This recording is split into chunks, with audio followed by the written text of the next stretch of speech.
The Oilers have made a huge roster decision as newly acquired Adam Henrique is now playing with Connor Brown. After a disappointing season so far, could this be just what Connor Brown needs to reach the level that the Oilers expected of him when he signed over the summer?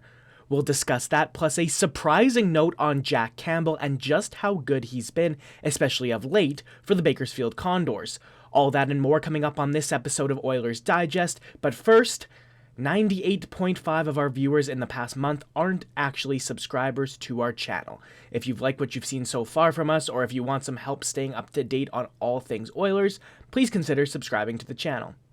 The Edmonton Oilers and Pittsburgh Penguins squared off at the PPG Paints Arena on Sunday, with Connor McDavid, Mattias Ekholm, and Darnell Nurse all leading the way for Edmonton in the 4-0 win. McDavid earned a goal and 3 points, Ekholm a goal and 2 points, and Nurse scored 2 goals.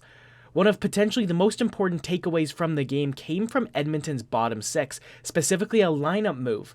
After Edmonton's third line of Evander Kane, Adam Henrique, and Corey Perry started the game together, they didn't look up to the pace of the game. They looked a little bit slow. So Oilers coach Kris Knoblauch made a change. He swapped Perry onto the fourth line and Connor Brown onto the third line to play with Kane and Henrique.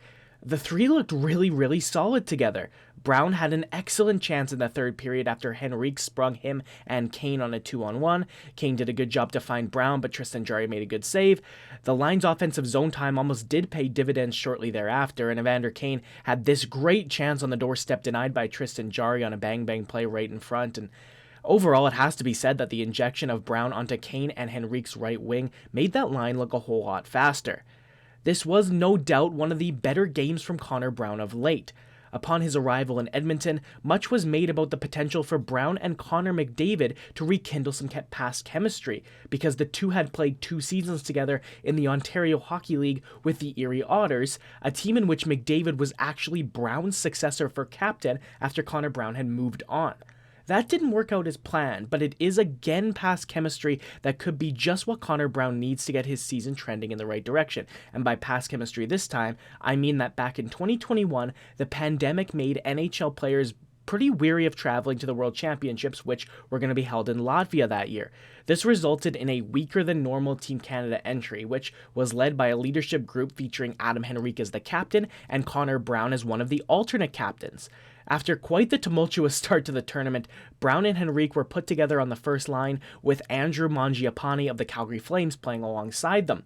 They tore up the tournament from there, with Connor Brown finishing as the tournament scoring leader with 16 points, and Henrique finishing tied for the spot as Canada's second highest scorer with 11.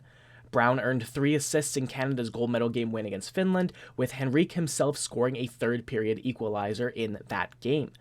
Brown's season in Edmonton has really been an immense disappointment.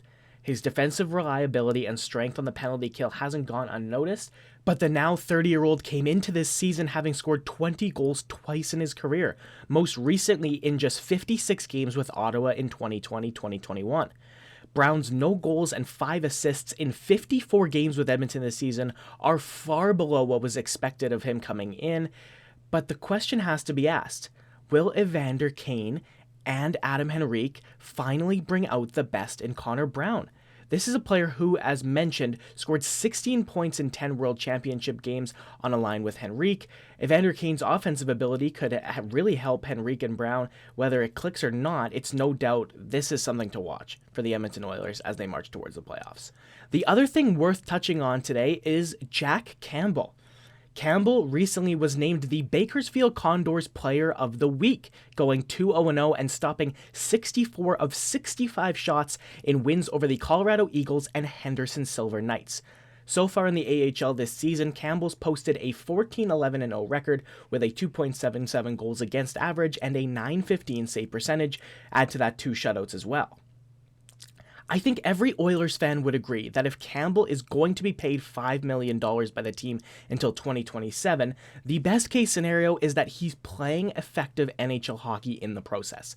Personally, I think his play in the AHL of late are good signs that Campbell is going to be an NHL option for the Oilers soon.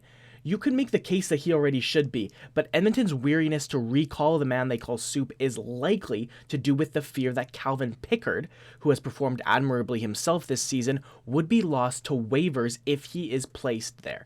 However, even if Campbell's play in the AHL this season doesn't lead to a call-up prior to or even during the 2024 playoffs, it could give the Oilers some optimism that Campbell could return to form next season and be an NHL option for the Edmonton Oilers.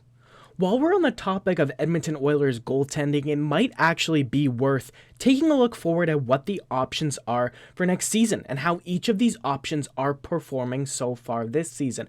Obviously, much has been made, much has been talked about in terms of Stuart Skinner's revelation in the beginning of 2024. He started the calendar year red hot after a little bit of a tough start to the season, and he looks like the goaltender the Edmonton Oilers need him to be. He's been strong night in, night out. But taking a look at who the number 2 could be next year, Calvin Pickard's been a very, very nice surprise for the Edmonton Oilers this year.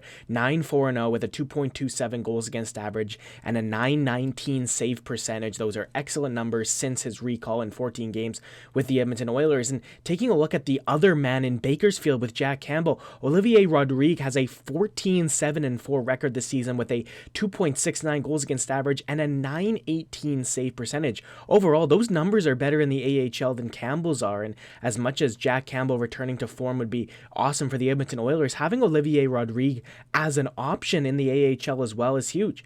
And Edmonton's goaltending, as much as, again, much has been talked about, much has been made of the weakness it is for the Oilers in that position, you do have some solid options to start next season with. Will Olivier Rodrigue make the jump? Will it be Jack Campbell? Are they going to bring back Calvin Pickard, who, importantly, is an unrestricted free agent in the summer? Not sure what they're going to do. Right now, it seems like it's going to be Skinner and Pickard moving forward. Good signs coming in the AHL from Campbell. But what do you think? Let me know in the comments who your 2 Oilers goalies are, both going into the playoffs and maybe even to start next season. And thanks for watching Oilers Digest.